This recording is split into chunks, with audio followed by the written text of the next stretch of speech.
labari da ɗumi-ɗuminsa. An samu sabon wani matashi mai suna Mai Gadali mai waka mai muryar Dauda Kahutu Rarara, wanda yaron ya saki sabuwar wata waka mai suna Baba Ya Haukace.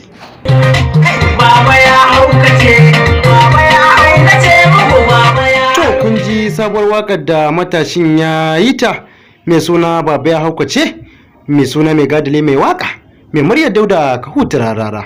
Shin ko Rara san da wannan matashi ko kuma bai san da shi ba? Shi dai matashin ya faso da muryar Dauda.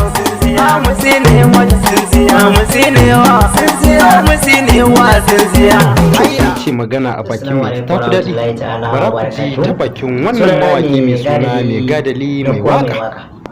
Wasu mutane na ji suna wata magana cewa wai ina kwaikwayar Dauda Kahutu Rarara a waka, wasu kuma suna cewa ma Dauda Kahutu Rarara wai dan uwana ne. A'a, gaskiya wai din ne ba dan uwana bane.